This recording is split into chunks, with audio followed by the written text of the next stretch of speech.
In the world of GTA, there are dumb vehicles and there are smart vehicles. The smart vehicles are the good buys. The dumb vehicles are the ones you wasted your money on. A lot of us are collectors in GTA, and I'm sure some of you are as well, and you want to have everything you can to complete your collection, but sometimes you feel like you just got a little bit of buyer's remorse. My name is Chaos. Today we're going to be looking at some of the worst vehicles you actually probably wasted your money on. Let me know if any of these took your cash, and let's start off with the Gallivanter Baller. The SUV that looks nice and has a respectable price tag, but really isn't any better than cheaper alternatives. Based on the L322 Range Rover Vogue, the Gallivanter Baller will set you back a little less than 100 grand, assuming you don't buy any upgrades, and it will fit 4 people. Now it has average acceleration, not a very good top speed, underwhelming turning, and an awful weight distribution. There's a handful of variants that fix some of the issues, but overall, the Baller just isn't going to do anything better than a cheaper SUV, despite being noticeably more expensive. Don't be fooled by the appealing look or the cool name. Just pass on it. Move on. Next up, the vapidfmj. Now, the dictionary defines vapid as offering nothing that is stimulating or challenging. So with that in mind, I think it's a perfect name for this. Now, the FMJ isn't a flat-out bad car, but it's underwhelming when you look at the price tag. It's based on the real-world 2017 Ford GT, and it's going to cost you $2 million. Now, the handling and speeds are good, but it has some horrible acceleration, and it's rather common for it to spin out due to its bizarre weight distribution. Like I said, it's not a flat-out bad car, but it has some pretty big downsides that you probably wouldn't expect when you're paying $2 million. For that kind of money, you can do way better. At number 8 today, the Emperor ETR1. Now, for what you're getting in this car, it's a ripoff. It's based on the Lexus LF-LC Vision Gran Turismo, which is a beautiful car and a long title. Now, obviously, the ETR1 looks very nice. It has some sweet sounds attached to it, but when you actually start driving it, there's issues.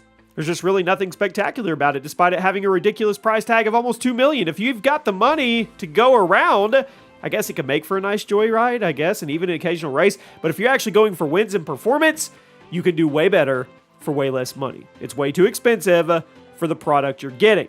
Next up is the Ocelot Lynx, another car that's not flat out bad, but it's way too expensive, and a lot of people in the community have talked about it.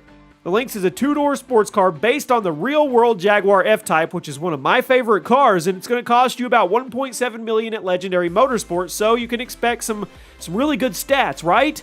No, wrong. The steering is unhelpful in races. It will often lose traction during turns. It's a decent car, but in terms of handling, it is vastly outclassed by significantly cheaper options. So, unless you really love the design, pass on it. Next one to pass on, the JB700. Now, this car looks awesome. It makes the James Bond fan and me very happy.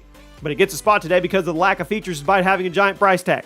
It's based on the Aston Martin DB5, the same car that James Bond drove in the classic movies. And when you drive in the GTA 5 campaign, you get access to some awesome weapons and gadgets built into the car. But GTA Online? Legendary Motorsports has it for $350,000, but with none of the cool gadgets or weapons. You're left with a car itself which isn't really good to drive. It may be durable and fast, but it tends to oversteer and its acceleration is nothing to write home about. Does it look awesome? Absolutely. Is it underwhelming? Yes. At number 5, the Benefactor XLS. Now, this is a luxury SUV and it looks nice and it's based on a rather really nice world car, but it's probably not the kind of thing you want to spend your money on.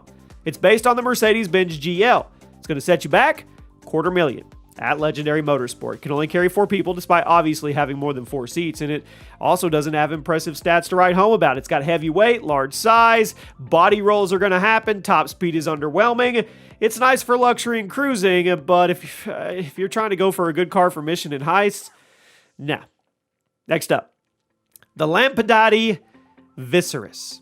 Based on the real-world De Tomaso Pantera GT5, this is another one of those cars that looks amazing, sounds awesome, but it's not good for street use. It has noticeably below average stats for its class, poor traction, constant spinning, mediocre top speed, average acceleration. When you upgrade it, it's a decent sports car. But even then, you've spent all your money, you've probably dropped $900,000 or more. It's not good. It's luxury, it's just not utilitarian. At number 3, the MTL Dune. Now, if you like off-roading, you probably have mixed feelings. It was added to the game as part of the Cunning Stunts update and will set you back $1.3 million. Now, the Dune is based on the real-world MAN TGS 480, and it's good at off-roading, but it's also notoriously prone to tipping over. It's very heavy and very big, and it has a raised suspension. When you mix all those things together, you got a car that tips over. You'll be driving down the road and then ever so slightly hit the curb and boom, you're on the ground. 1.3 million? Not worth it. Next up, one more MTL, the Brigade. Now, this goofy thing is another gigantic car that, yes, has better handling than the Dune, but also has a whole laundry list of downsides. It's an armored truck available at Warstock Cash and carry for a clean $1.1 million. And looking at it, you would think you could just take a whole army of buddies. You know, yes and no. Only a couple people can actually sit in the car at once, while up to 6 people can be hanging from the sides, which sounds cool, but when you quickly remember this means your passengers have no cover at all and can get shot rather easily, it's not cool anymore. What's the point of a giant armored truck that protects you? Protects less than a normal car if they're on the outside. I just don't get it. And at number 1, the Bravado Rumpo Custom. Cool name. A getaway van that barely works as a getaway van, though. Added to the GTI Online as part of the Further Adventures in Finance and Felony update. And if you've seen the A-Team, you get the vibe.